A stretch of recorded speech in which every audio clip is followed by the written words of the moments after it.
So I want to talk to you today about a form of payments, peer-to-peer payments, that are prolific, a form of payments that are near instantaneous, transaction-free, direct from person to person, secure, convenient, and have been around for thousands of years. And that form of payments is cash. But cash won't be around for thousands of years more. Cash is going away. And we haven't quite considered the implications. One of the beautiful things about cash is that it enables a true peer-to-peer, person-to-person economy. Cash is the way you transact in your local community. Cash is the way you pay your small shop, your music teacher. Cash is the way you pay the local farmer. Credit cards don't work like that. Credit cards and bank payment systems and mobile money and PayPal and Venmo, they're not peer-to-peer. They're not person-to-person. They're person to corporation to corporation to corporation to person. When did we invite all of these corporations to participate in our commerce as intermediaries? When did we invite them into every conversation? It feels the same, but it isn't. When I go to the local bakery, and instead of cash, I give them a credit card, to me, it feels the same. The experience from my perspective is person to person and instantaneous, convenient, and without fees. But that is not the experience that the baker has. The baker doesn't get paid. The baker doesn't get paid sometimes for 30 days. Sometimes not at all, because fraud has occurred. And when they do get paid, 2% of it goes to someone who didn't add any value to that transaction. They just processed it. That is, if that someone, that corporation, decides they want to pay the baker. Because if you come from a place like Greece, where I come from, or from Cyprus, Argentina, Venezuela, Kazakhstan, Ukraine, or many other countries in the world, one day the banks say, no, not your money anymore. You thought it was your money. It was a loan, and we just defaulted and can't pay you back. There's something really magic about cash, because as a system of commerce, it has allowed us for thousands of years to interact quickly, conveniently with other people, without surveillance by governments, without corporations in between, without fees, without any of those things. And now we stand in 2016 on the cusp of eradicating cash. You hear the propaganda. Cash is for criminals. Because after all, who would want to pay other people when it's so easy to just pay corporations that pay corporations that pay corporations that pay people? I didn't invite them into my transaction. They invited themselves. And I don't like having to make a system of commerce where it is automatically assumed that as a human being, my main role is to be a consumer, not a producer of goods, not a provider of services. Because to be a provider or producer, I have to receive permission, apply for a merchant account, pay fees. It's so much easier to just be a consumer. It's so much easier to assume that from now on, everything that I ever transact will be produced by a corporation. And my role is to just consume. And what does that do to our society? It destroys community. It destroys small shops. It destroys freelance, entrepreneurs, sole proprietors, workers. It means that every interaction you have is not with the person who made food. It's with a person employed by a corporation that outsources the making of your food somewhere else.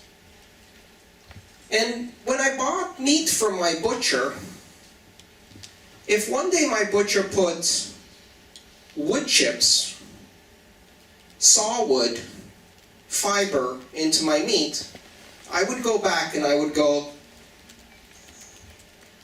what the hell just happened? Why is there wood chips in my meat? But if an executive at a corporation who earned a very prestigious MBA sees a proposal from a consultant that says, fiber enhancement of meat products plus 2% profit, and they sign, someone 1,000 miles away puts wood chips in your meat. And when you go back to the butcher, they say, I didn't make it. Complain to the corporation. We're destroying community by disengaging commerce from something that happens between people and introducing in every transaction the idea that you must always trade through a corporation that is your intermediary. That you must always lend, not pay. Deliver credit, not value. Cash has some unique characteristics. Cash is a system that is a push transaction, meaning that I'm not authorizing someone to take money out of my pocket. I take money out of my pocket and I push it to the other person. And the money they get is the money I just pushed. They don't get to come back 10 days later and make another debit from my pocket. How did we suddenly change so that every system of payment in our society is a pull system? How did we suddenly change where every transaction I make, I am authorizing someone not only to take money now, but maybe take money again and again, or maybe lose my access controls, and some hacker can take money again and again. Cash is a bearer instrument. That means the value is in the instrument itself. It's not a promissory note. It doesn't represent a promise that you will be paid later. It is a bearer instrument, which means you are paid now. And the thing about promises is that promises can be broken. Cash doesn't represent the issuance of debt. It represents the transmission of value. Cash is instantaneous. You get the value and can spend it immediately, not 30 days from now. Let me ask a quick question. If I wanted to give you €5 for coffee, how many of you will take Visa today? No one? You mean the only way I can pay other human beings is with cash? The thing that we are about to make illegal. Because apparently, an ancient technology for human payments could only possibly be used by criminals. And the definition of a criminal is anyone who isn't a corporation. Pretty much. So what is Bitcoin? What are these open global blockchains that we're talking about? What is so special about Bitcoin or Ethereum or any of the other systems that are open, global, borderless, neutral payment systems that allow open access, open innovation, access without permission, participation from anyone, anywhere in the world? Bitcoin was created by Satoshi Nakamoto, and in the title of his paper, he said, a peer-to-peer system of electronic cash. Cash. This is not an electronic bank account.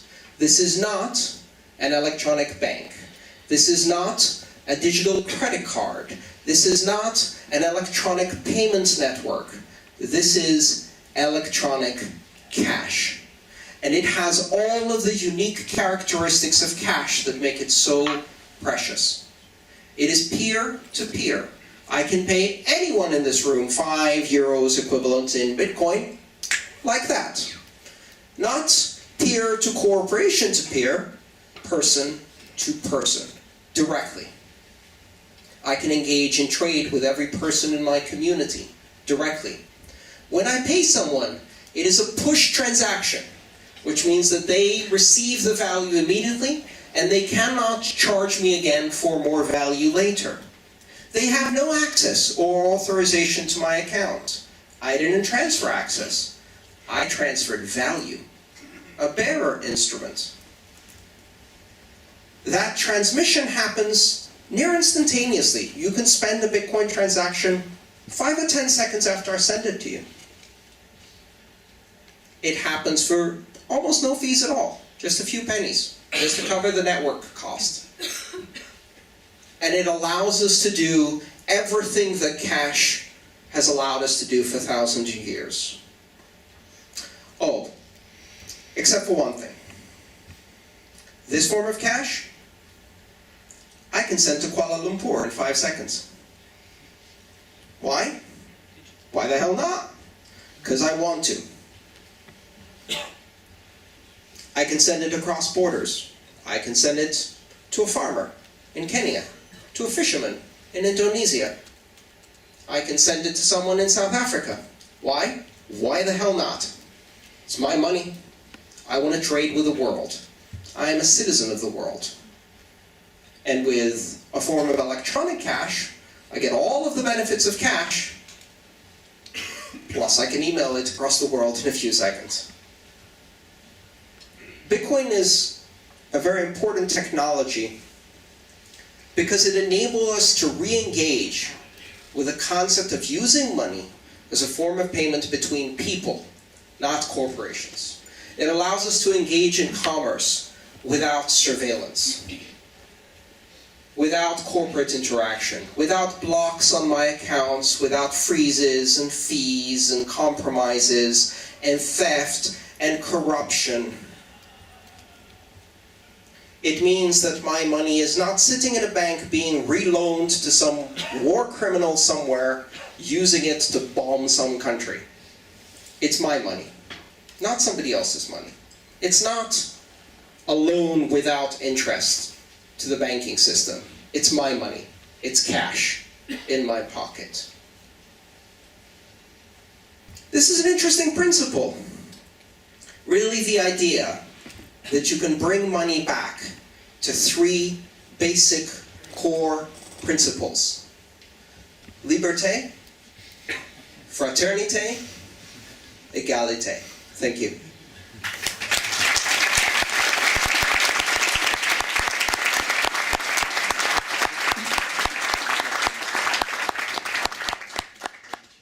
Q&A? Yeah, fantastic. Very good.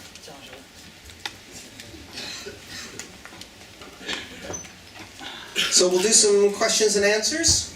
I will try to answer. If you ask me in French, I'll try. I may need some help.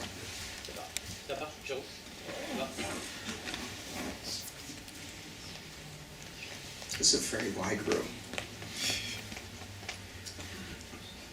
Bonsoir, Marc Poulain. What about exchange rates, please? What about exchange rates?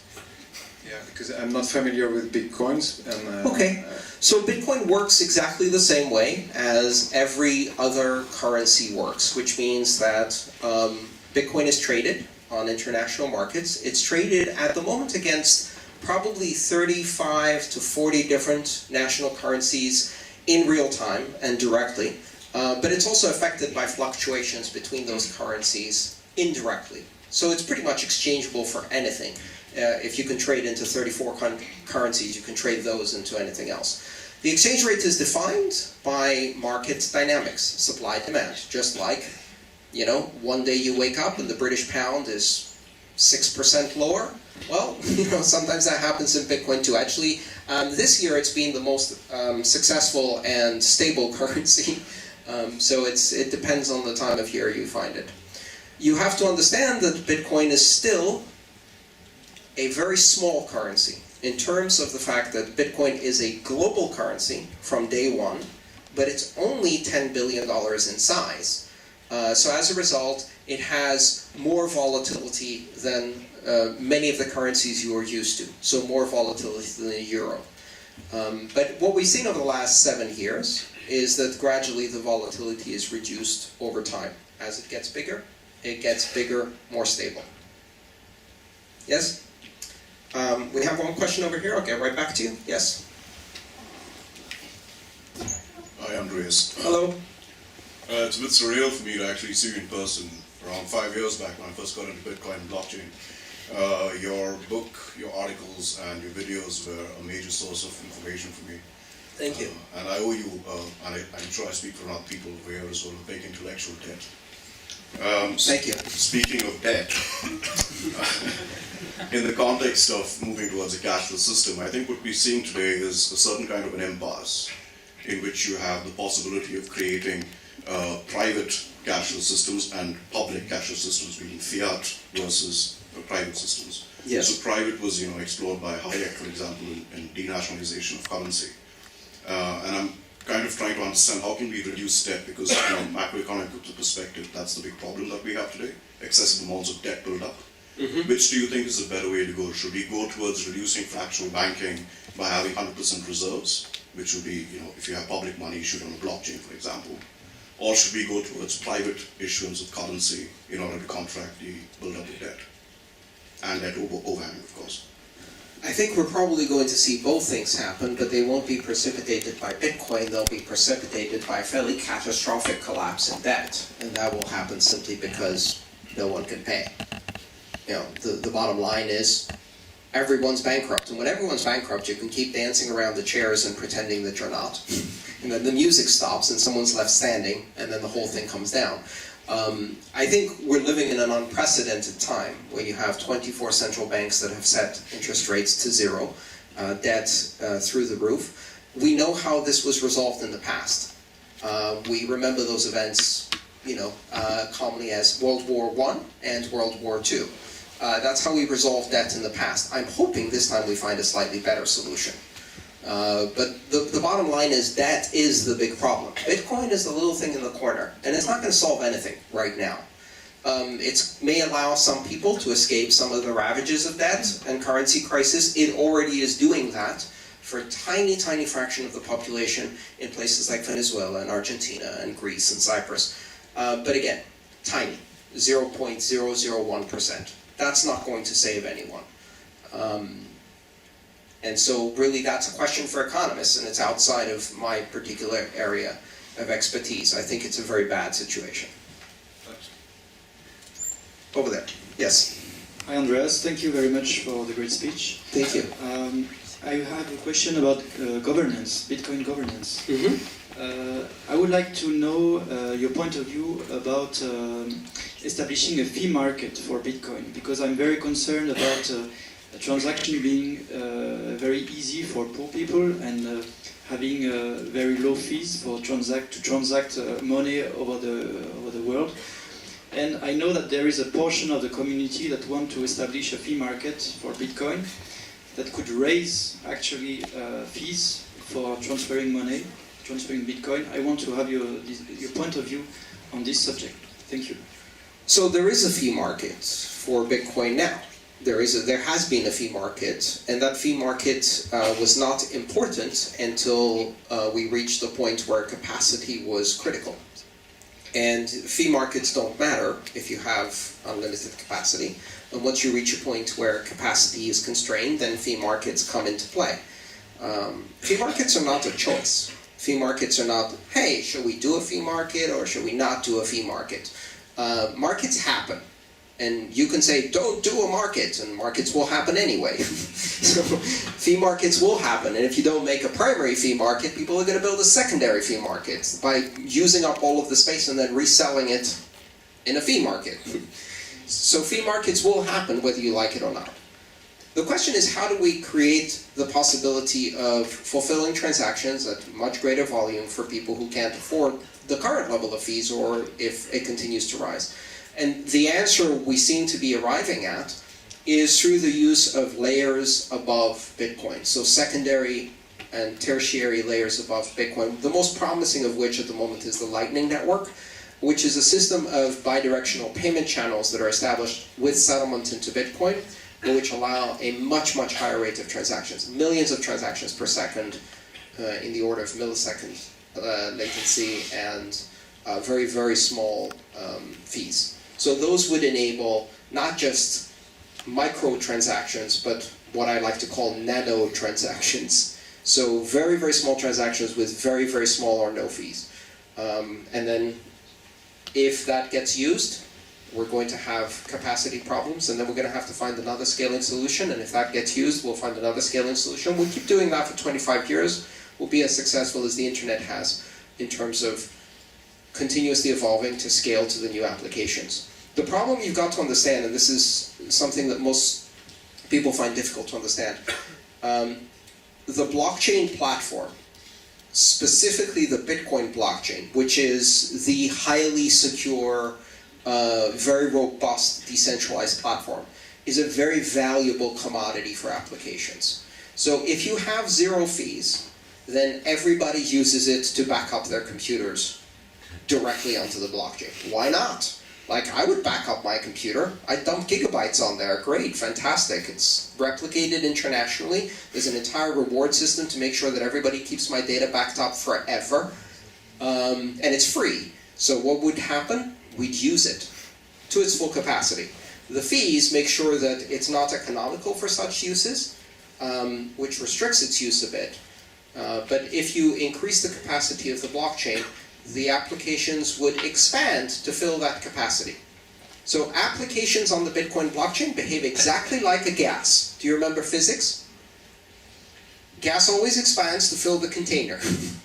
And the blockchain is the container. So the applications, if you gave me a blockchain today and you said, it can do 1 billion transactions, normal people would be, I don't know what we could use 1 billion transactions for.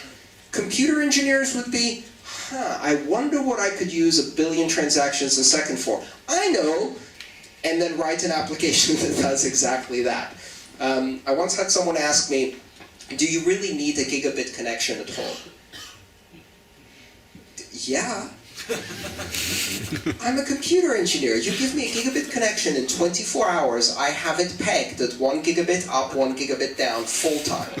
You give me a 10 gigabit connection, I will make a backup of the entire internet. You give me a 100 gigabit connection, I will back up every VR, 3D, 4K, HD movie there ever is. And then serve it to the entire world and fill 100. There is no limit. No matter what capacity you create, an engineer will invent an application to fill it. So fee market is how you stop that from happening, and how you basically say, we have to make choices about which transactions are important or not. There's two ways to make choices. One is through authority, and the other is through a market, right? So authority says, I think this is a good transaction, and this isn't. And you've got to decide who makes that decision. And the problem is, they decide for everyone, and that's not a very good way of doing it. A market-based solution says, if the person sending the transaction thinks it's worth paying a fee, then it's a legitimate transaction. Finished. And that's the way you open it for people to do applications. Now that's going to cause some problems for adoptions, especially in countries where a microtransaction is not a euro, it's a rupee. And for that, we're going to need to build higher level algorithms. Let's see, over here. Hi, Andreas. Sebastian Hello. Epicenter. How are you doing? Hey. Thanks for coming to Paris. Thank you. So I had a question regarding usage, and specifically all these great properties of Bitcoin that you described, and that I fully agree with. If you look back, you've been in the ecosystem much longer than I have. In recent years, there has been a shift in the startup community, specifically from Bitcoin startups trying to push adoption, push usage of Bitcoin, trying to promote the use of Bitcoin as a payment system, and in the recent 12 to 24 months, we've seen that shift over to blockchain for enterprise, etc. I'm convinced that Bitcoin is a great currency. It has great social value, has great economic value, and all these things that you mentioned in your talk. What needs to happen in order for that hockey stick curve adoption that we've been wanting to happen, waiting to happen in the last 2, 3, 4 years? What needs to happen in order for that to occur? That's a great question. So I think what we find with entrepreneurialism in general is that the most important factor when you're doing a startup is timing, right? And we saw this with the early web, we saw this with early internet companies. You know, in 1998, some people said, oh, let's deliver supermarket food by web. And those companies failed, right? Pretty badly, in fact. That doesn't mean the idea failed. The idea happened. It just happened 15 years later. And the reason was that you have to wait until the density of adoption can allow you to set up a market. And there's different types of markets. There's markets that are one-sided, there's markets that are two-sided, and there's markets that are many-to-many. So let's think about that for a second. What's the primary application of Bitcoin that has succeeded so far? Speculation. How many people does it take for someone to speculate in Bitcoin? One, the speculator. You don't care if your neighbors have Bitcoin, accept Bitcoin, don't accept Bitcoin. In fact, it's probably better if they don't. It's probably better if they don't figure it out for another couple of years, and you'll get the price premium of having to deal with a difficult technology early enough to be a speculator. So speculator is a one-sided market. It's almost a zero-sided market. You only need one participant. So that's the most successful application. Now, if you want a two-sided market, then you've got to have buyers and sellers simultaneously present in the same vicinity with access to Bitcoin, or the desire to own Bitcoin, right? That's harder to bootstrap. So we find that successful in areas like online commerce. Because if in online commerce I make a product and I say, hey, I'll take Bitcoin, I don't need people to be here. I just need to be on the internet. And if there's someone on the internet who has Bitcoin and someone on the internet who wants Bitcoin, commerce happens, great. But if you try to do that at your local bakery, and there's 3 people in a 5-mile radius who have Bitcoin, and 1 bakery in a 5-mile radius that wants Bitcoin, you don't have a market, right? You're just going to get frustration. So that market takes a lot longer to bootstrap. Remember when Facebook started, right? And then day 1 they launched globally and everybody signed up? Oh no, I'm remembering it wrong. That's not how it happened. What they did was they went in Stanford and they picked 1 building. And they knocked on everybody's door until they got everybody in that 1 building signed up on Facebook, and that's the only place you could do it. And once that was successful, they got 5 more buildings, and they signed up the entire campus. So now, when you went to Stanford, everyone you knew was on the Stanford Facebook. And now it was useful, because you had the density. So they bootstrapped the market by creating a small, focused group, right? And then they went and expanded. So you're going to see this happen with Bitcoin. You can't just bootstrap a retail market and say, hey, we accept Bitcoin. In the DCM arrondissement, there's 1 bakery, it accepts Bitcoin, world, come visit. And nobody shows up, right? We're not going to see those types of retail applications. And part of the reason we're not going to see those types of retail applications is this. How many people in this room have a debit card? Maybe I should have asked this the other way around, right? Okay, so do you really need Bitcoin? No. You don't. Not to shop at the bakery. You've got cash, you've got credit cards, you've got bank accounts, you've got tap to pay, swipe to pay, Venmo, PayPal, blah, blah, blah. You've got everything, right? You don't need Bitcoin. And the reason you don't need Bitcoin is because you live among the maybe 6% of the world that has enormous financial privilege. But if I listen to your talk, I need Bitcoin. You need Bitcoin because you understand it ideologically. That's very different from, my children will starve, I can't send them to school, my generation's wealth has been destroyed by my government. I saw that in Greece. Twice in my lifetime, my parents lost everything. You go to Argentina and I talk about Bitcoin, they know why. And to them, it's not theoretical. It's not theoretical at all. So what do you need for Bitcoin adoption?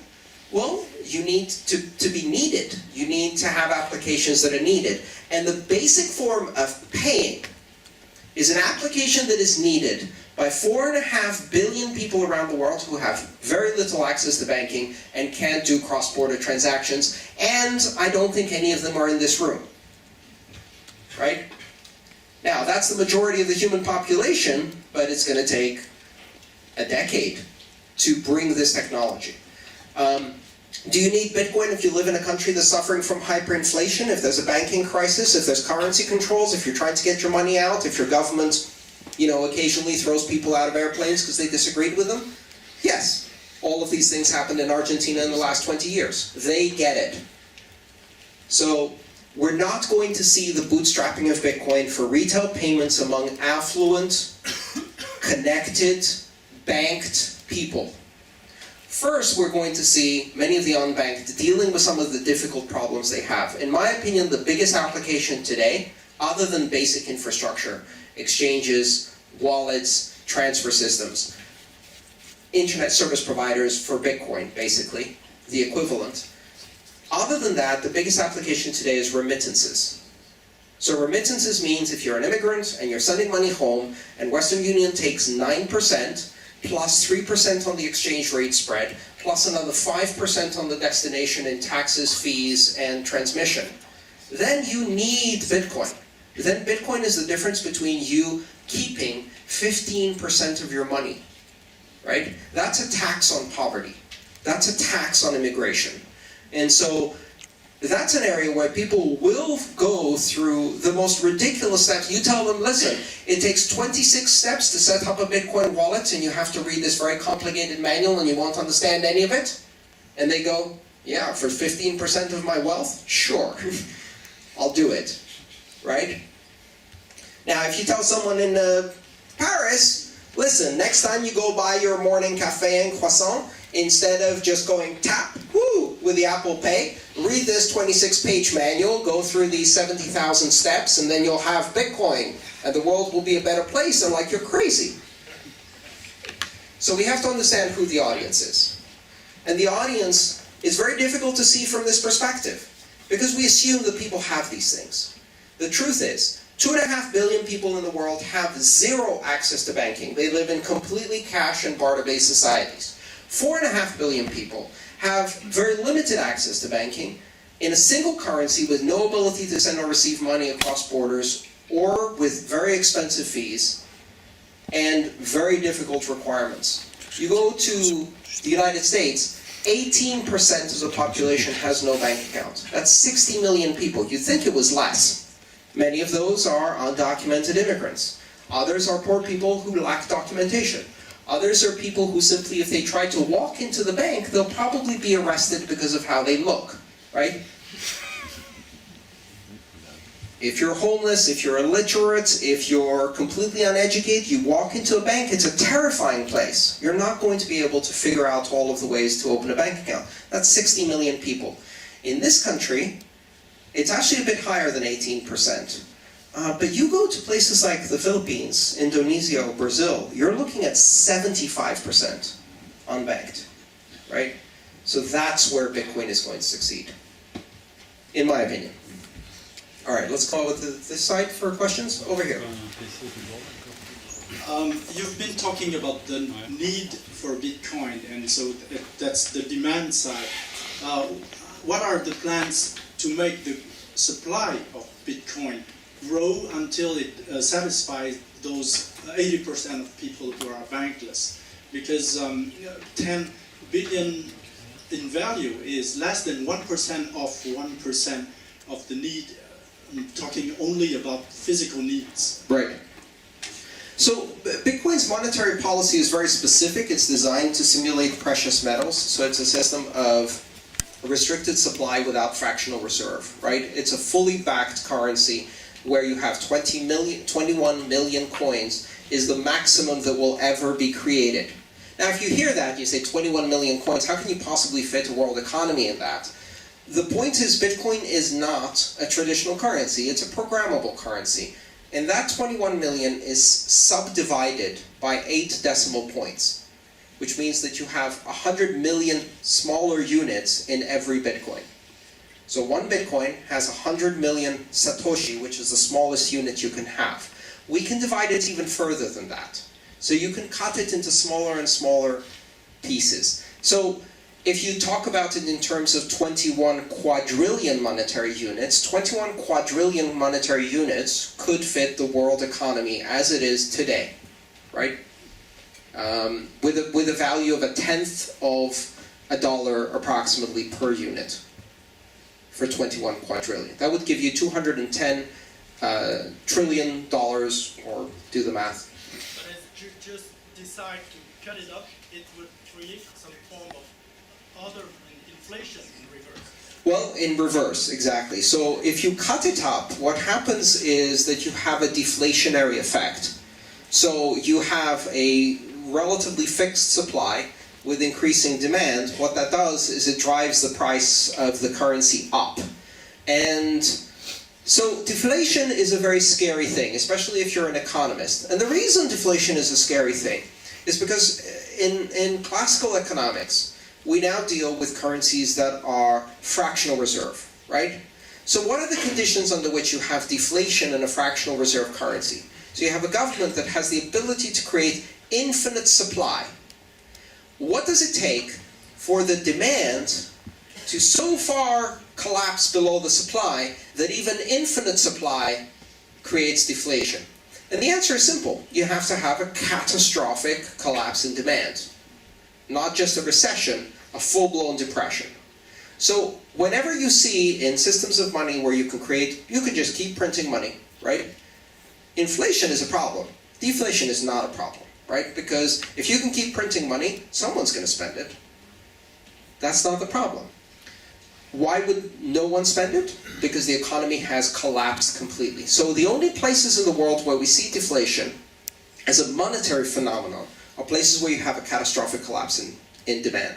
Japan is a great example of that, now in its 20th year of deflation. And we've seen it in a few other countries where just before they go into the hyperinflation, they first dip into a deflationary period, everybody keeps their money under their mattress, then they have a slight increase in the positive sentiment, the money comes out into the market again, and then you go Weimar Republic. 100 billion trillion marks for a cup of coffee, right? So deflation is bad if deflation is a monetary phenomenon where you have infinite supply. But it's not necessarily bad if the supply is restricted. Let me give you an example of deflation we all like. How many people here have a phone that costs the same as the phone they bought 10 years ago?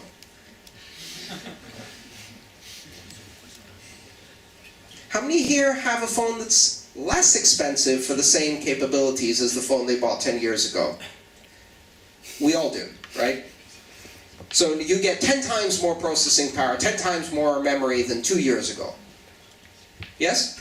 My first cell phone was slightly bigger than this microphone. It had 18 minutes of talk time. 18 minutes before the battery would run out. And I paid almost £1,000 sterling to buy it. And today, this thing runs for 20 some hours, has more processing than the first supercomputers, actually more processing than 1,000 of the first supercomputers, and it cost me about $600. And guess what that's called?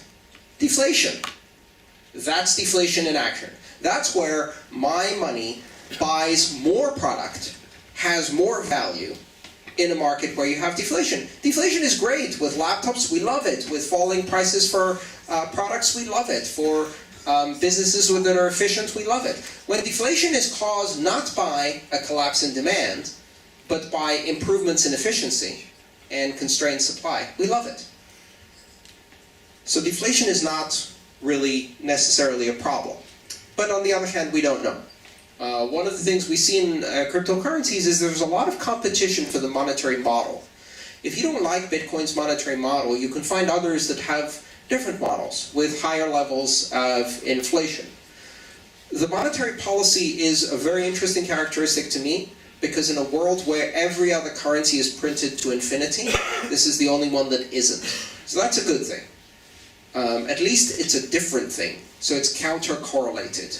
And to an investor, that's a very interesting thing, to have something that is counter-correlated. I can always get inflation-based currencies. When you see things like Brexit happen, or you see collapses in the yuan, or sudden devaluations in the yuan, three things go up. Yen, because it's deflating, right? Gold, and Bitcoin. Fancy that.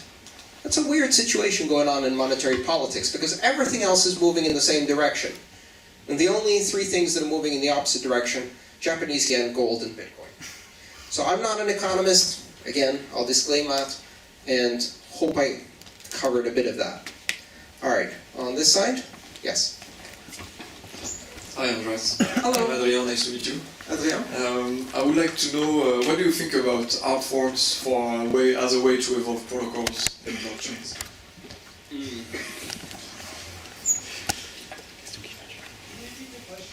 What do we think of hard forks as a way to evolve protocols? So, I'm a big fan of automotive crash tests, right? I'm a big fan. I think one of the reasons we have safe automobiles is because of automotive crash tests. I'm also a big fan of using dummies in the automotive crash tests, where I'm not the passenger, right? Now, if someone said, we have a new bus, everybody get on, we don't know how it works, but we're going to run a crash test to find out. Jump on. That's how I feel about hard forks. I would rather not be in the crash test when the crash test is happening. Hard forks are dangerous. They're difficult. They're complex, and they have unintended behaviors. Hard forks bring together the nexus of politics, community response, independent economic agents, self-interest, monetary policy, and technology. And any one of those can go wrong. In a recent example, we saw in Ethereum a hard fork, and the hard fork technologically was perfect. Perfect. Economically, politically, in terms of the community and self-interested actors, not so perfect. 10% of the economic activity community hash rate ended up forking off to a separate coin, and now there's two systems with competing interests and competing designs. I would rather not see that in Bitcoin. So I'm a bit skeptical of this being used as the mechanism to rapidly iterate and mature the protocol. But that's one of the design trade-offs that's different about Ethereum. So Ethereum its design trade-off is, because of its model, it needs to iterate a lot more to reach the same level of security maturity as Bitcoin. Because it has a larger attack surface, a larger exposure surface. And so it's going to go through a lot more hard forks. Is that a good thing? Is that a bad thing? It depends what you're trying to use it for. I don't think it makes for very good sound money and for a robust platform. But that's a trade-off that allows it to actually have much more flexible application development. And so I'm interested in that. I think that's the choice I would make for Ethereum. It's not the choice I would make for Bitcoin. Does that help? Thanks. Yep. Bit of an esoteric topic. All right, who's got a question over here? And Alexandra, you tell me when you want me to stop. Okay. I'll just keep going until I drop. Two questions that are... Two questions? Okay, fine. I see deflation already. Both of them are risks against Bitcoin. The first one is technological. Recently, NIST, instead of starting promoting migration from SHA-2 to SHA-3, said it is time to start thinking about migrating to post-quantum cryptography. The one that is going to weaken... the post-quantum cryptography that is going to weaken asymmetric cryptography, yes. SHA-2. And so we are talking about the attack of 51%, but in that case it will be in 10 or 20 years attack of 99%, because one guy, one bad actor with a quantum cryptograph computer is going to be spending much less energy, much less electricity than anyone else, and having 99% of the hashing capability. So But if it's 99%, it's not an attack. You realize that? yeah, he is monopoly, and Well, not necessarily. he owns the Bitcoin. And so very quickly. That's so, the first question. Okay. Yes, so we changed the algorithm, we put proof of stake, things like that. And second question is also the corporations and the governments that you started with. They are not going to be happy with Bitcoin. Oh no. So Bitcoin will have to respond, or the community will have to. Any ideas about this, please? Okay, great. First question. So quantum cryptography and more specifically quantum cryptanalysis will allow at some point quantum computing to exceed the abilities of current cryptographic algorithms. Listen, that's part of being in cryptography. Cryptography, you're looking at 20 to 30 years of usable life cycle for an algorithm before it gets exceeded by current technology, new developments in mathematics, etc., etc. I think the system within Bitcoin is such that it can be upgraded. Both the signing algorithm and the hashing algorithm can be switched out for other algorithms if we think that there is a need to do that. So quantum cryptography represents a threat only if it is unevenly distributed in commercial sectors, right? If quantum cryptography is available only to one actor and not all the actors, most likely, if quantum cryptography or quantum cryptanalysis and quantum computing is available only to one actor, that actor is a state actor. That actor is going to not use it for Bitcoin. What they're going to do is keep it secret and use it for the time when they're threatened by a cryptographically secured nuclear weapon or whatever. Some crazy idea like that. Certainly what we've seen with intelligence agencies that have computing advantages, they don't use it until there is a dire emergency to use it, and Bitcoin isn't the dire emergency. Because once you use it and everybody knows you have it, then all of the algorithms get changed and you have one shot, right? So better make it good. If quantum computing is available broadly, then all the miners upgrade to quantum computers and we do quantum sha? Quantum. Something like that. I don't know. We're probably going to change the algorithm.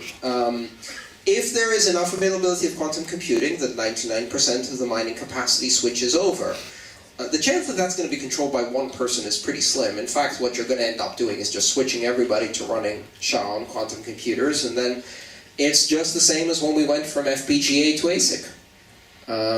We're going to be looking at a different order of magnitude or several orders of magnitude in improvement. But keep in mind, running a quantum computer is neither free nor easy, right? It's going to be expensive in terms of energy and cooling costs, etc. And the electricity that you're not spending doing SHA, you're spending keeping the thing at 200 degrees below zero. So all of these things add up. We don't know what the economics will be. I try not to solve problems until problems are up, and I think Bitcoin is very much a system where we solve problems when it's necessary to solve problems. So we'll see. As for the second thing, corporations and governments are not going to be happy. Sure they're not. I'm sure they won't be happy. I believe this is the place where at some point the people decided that the king wouldn't be happy too much with their choices. And kings were not happy anywhere. And yet the revolution happened anyway. Bitcoin is a technological revolution, and it's a global system. The bottom line is that corporations and governments adapt. And they adapt to new technologies, and they have been adapting to new technologies for hundreds of years, sometimes thousands of years. And they're going to adapt to Bitcoin. Because Bitcoin is neither the worst thing that's ever happened in technology, nor the most insurmountable thing that's ever happened in technology. And there could be far worse cryptocurrency than Bitcoin from the perspective of government. The fact that governments are not going to be happy really doesn't concern me much, because Bitcoin is a system that does not require their permission, their approval, or their cooperation, or their endorsement, or their assistance. It is a system that simply exists. And we can deny that fact, but it still exists. We can pretend it's going away, but it isn't. And we can talk all day about whether governments should or shouldn't regulate Bitcoin, but the really difficult question is whether governments can regulate Bitcoin, and the answer is simple. They can't. They can't regulate Bitcoin itself. They can regulate at the edge, they can regulate the behavior of some of the users of Bitcoin if they're within their borders and under certain circumstances, but the truth is that they can't really regulate Bitcoin itself. So governments and corporations are going to have to adapt, and I think that's one of the features of Bitcoin, not one of its bugs. I think that's one of the reasons why Bitcoin is so exciting to a lot of people, is because it introduces a new choice. It's not saying you can't do the old way. It's not saying you can't do hierarchical corporation and organization. You can't do restricted within one border jurisdiction payment systems. You can't do banking with a central bank. You can do all of those things. But we're going to also do this. And we'll see which one is better. And that's really the bottom line. All right, we have a question over here? Last question. Last question. Okay, so you're under a lot of pressure to make it a good question. No, wait. You asked one before. Someone else. Sorry. If it's the last question, we're going to have to ask someone else, and then I'll take it offline. What do you think about the fungibility of a Bitcoin? What do I think about the fungibility of Bitcoin? Yes, somebody suggested that I should end my my talk with liberté, égalité, fungibilité. That's an insider joke for us Bitcoiners. Fungibility. So first of all, does anybody? Okay, who does not understand the word fungibility or is not familiar with it? Great. Let's talk about fungibility. So €1 is €1 is €1. If you receive a euro, it doesn't matter where it came from. It doesn't matter if 2 people before you, it was stolen. It doesn't matter if 2 people before you, it was robbed from a bank. It's a euro. Upon presentation, that euro is the same as every other euro. And no one can say, I'll take this euro, but I won't take that euro. And that is not simply a matter of practice, that is a matter of law. And this law was settled in the 16th century, where someone said, actually, that's my euro and it was stolen. And they took someone to court who was not the person who stole it, it was the person who received it several times later and said, that is stolen property. Okay, it wasn't a euro, it was a franc or something like that. I think it was a pound sterling, actually. And it was taken to court, and the court said, you can't do that. So money is the one type of property that cannot be stolen and then recovered by the original owner. If you steal money, right, you can't say, that's my money, give it back 2 people later. You can say it to the person who stole it, but you can't just walk into a shop and say, I'm going to sue you because you have the money that was stolen from me. That's fungibility. The reason we have fungibility in the currency is very, very simple. Otherwise it wouldn't work. If every time you received a euro, you had to open a list or a database and say, okay, serial number 131337772, is that a good euro or a bad euro? Is it a medium euro? A kind of naughty euro? Is it a bit cocaine-y? Is it a bit terroristy? Because then it's not €1. It's 0.72 euros. It's 0.76 euros. Oh, this one's a bit too cocaine-y. It's 0.53 euros in value, right? Oh, this one was touched by Elton John. It's 1.6 euros. We don't accept that as a model for using currency. And the reason we don't accept it is because it wouldn't work. If you had to check the provenance of every system of money that you receive, you couldn't make currency work. And the reason you couldn't make it work is not just because you would have to track a database that had to be perfect and always updated with every coin in it, but the most important thing is that no euro would be worth €1. Every euro would be worth a different value weighted by how liquid it is, how circulable it is, whether you can use it, right? So if you can use it but some places and not use it other places, automatically its value drops. And now you have to keep track of what the value of €1 is in euro, right? That's fungibility. It's the understanding by law, understanding by practice, and technological fact that every unit of currency is indistinguishable or is treated as indistinguishable from every other unit of currency. Bitcoin is fungible-ish. somewhat fungible. In Bitcoin, you can trace the provenance of every coin. By practice, by custom, we don't do that. We are beginning to see some companies do that. That is a problem. If you go to Bitstamp, Coinbase, Zappo, and you say, here's my Bitcoin, and they say, well, 3 Bitcoins ago, or 3 transactions ago, this came from Bitfinex, and we're going to freeze your account, you have a problem, right? So that's fungibility being destroyed right now in Bitcoin. However, at the same time, we're seeing a lot of technologies being developed to improve fungibility, because fungibility also has to do with privacy and anonymity, which are really important characteristics that we're trying to strengthen and at the same time preserve within Bitcoin. And that means ensuring that transactions are private, that you don't know who is who in the transaction, that you don't know what value is being transmitted. There's a number of technologies being developed for that which make Bitcoin extremely private, where you can't even see the value of the transactions being made. You can't tell who is the sender and who is the recipient. You can't tell how much money is being paid.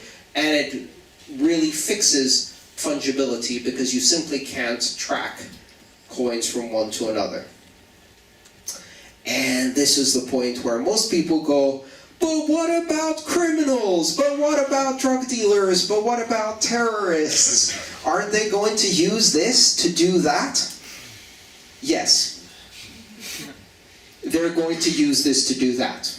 And if you didn't do it in Bitcoin, they're going to use another cryptocurrency that already does that. There's half a dozen available that already do that. And if you say you can't use those, I'll invent 2. I'll write one this weekend that can do that. The bottom line is that criminals will use technology even if it's illegal. Wow. Incredible idea. And so banning technology only affects the people who aren't criminals. This is wild philosophy, I know.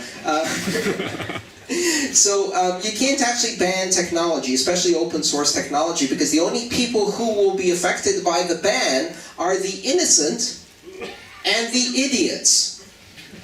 The people who couldn't figure out how to use the technology that actually allowed them to hide the sources of their money. So fungibility is something we're fixing in Bitcoin because what it does is it helps everybody, the innocent, the well-meaning, the people who pay their taxes and want to educate their children and feed their children and buy homes and cars and operate in society, protect their privacy from predators, from corporations, from tyrannical governments, from oppressive governments. And so we need to do privacy for them. And criminals will also use it. That's my answer for fungibility. Thank you so much. That was a good last question. It's been a pleasure. Thank you, everyone.